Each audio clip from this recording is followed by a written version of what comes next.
voulais juste dire que, comme nous tous, je pense ici, je trouve incroyable qu'en plus d'être malade, on doive être seul. J'ai toujours pensé que c'était une absurdité et je me suis dit, je me dis toujours, mais quand on est malade, forcément, ça doit attirer les autres vers soi, puisque c'est à ce moment-là qu'on a besoin d'encore plus d'amitié et d'amour. Donc cette maison est le symbole de l'amour contre la solitude, et donc moi j'espère avec Jérémy et Christelle qu'on rompt la solitude. Voilà. Et donc qu'on dit vive l'amour et qu'on rompt la solitude.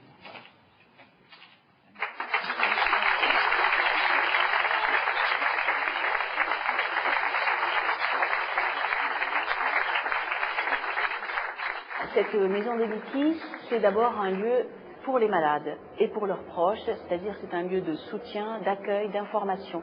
Donc nous avons des lieux d'information, en particulier aussi l'accès à notre site internet qui est très très complet. Nous avons des salles de conférences, oui, ça va être un lieu carrefour entre les médecins, les chercheurs, les professionnels de la santé et les malades.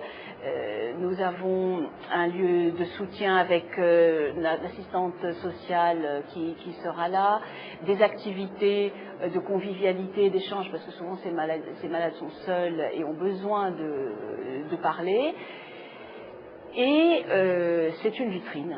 Au niveau de la recherche, il y a eu beaucoup d'avancées. On a des équipes en particulier françaises qui ont trouvé des choses intéressantes, les premiers gènes de susceptibilité. On a des équipes du nord de l'île dynamique aussi. Donc beaucoup d'avancées, mais c'est une maladie qu'on ne sait pas encore guérir. On ne connaît pas encore les causes. Ce sont des maladies des jeunes, d'où la présence de mon ami pédiatre Jean-Pierre Hugo. Il n'y a malheureusement aucun traitement médical qui puisse prétendre guérir ces maladies. L'objectif du traitement, c'est de faire en sorte que la poussée soit contrôlée, que les malades soient mis en rémission et que la rémission soit de la meilleure qualité possible, c'est-à-dire qu'il n'y ait plus de symptômes et que cette rémission soit la plus prolongée possible.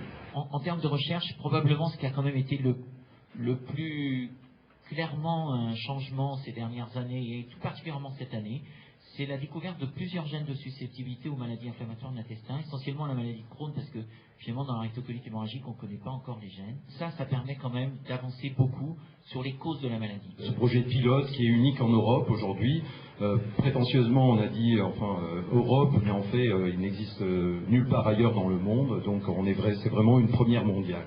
Mais on a été modeste et européen. Donc il s'agit quand même d'un lieu d'accueil expérimental pour agir concrètement dans le quotidien des malades. On s'adressera aussi aux proches. La maison des Mickey, déjà, ça rend officiel le fait qu'il y a des Mickey, il y en a beaucoup, et que c'est une maladie de jeunes principalement. Donc c'est un lieu qui va nous permettre de nous rencontrer, de faire des activités, puisque peut-être des ateliers théâtre, peut-être des ateliers chorales, peut-être il y aura des ateliers diététiques. Donc c'est vraiment un lieu de rencontre et d'échange. Le souhait principal, c'est que ce soit une maison de dialogue où les gens puissent parler et puis mieux parler de cette maladie et avoir les mots aussi, parce que c'est pas facile d'avoir les bons mots. Quand on est malade, en pleine période de poussée, les amis ont tendance à nous tourner le dos. Ils vont nous proposer de sortir une fois, 2 fois, 3 fois, et quand on refuse, au bout d'un moment, ils ne proposent plus de sortir avec eux, par exemple. Donc c'est important d'avoir d'autres personnes auxquelles se raccrocher, donc des malades, de savoir qu'on n'est pas seul. C'est vrai que le fait d'en parler avec des gens qui d'abord ont la même maladie, donc après avoir le pouvoir en parler, apprendre à en parler, oui. Je pense que c'est le meilleur vœu qu'on puisse faire pour cette maison. Oui. Je n'ai pas grand-chose à ajouter, je n'ai même rien à ajouter, mais m'adressant essentiellement aux malades, à tous les bénévoles et aux animateurs, je peux leur dire que la mairie est très directement concernée et très reconnaissante des efforts que vous déployez. Cette année, nous fêtons les 25 ans de l'AFA et on a démarré dans 10 mètres carrés grâce à ce que j'appelle la colère positive d'une mère, Janine Petit, qui a voulu réagir contre ces maladies très méconnues et très lourdes et handicapantes. Que de chemin parcouru, en effet, beaucoup d'argent donné à la recherche, en tout 2,5 millions, avec une centaine de projets soutenus. Mais ces maladies continuent à être très très méconnues et d'où ce besoin d'aller encore plus loin, de créer cette maison des Mickey pour vraiment être à la lumière et montrer notre existence, montrer qu'il y a beaucoup de chemin encore à faire.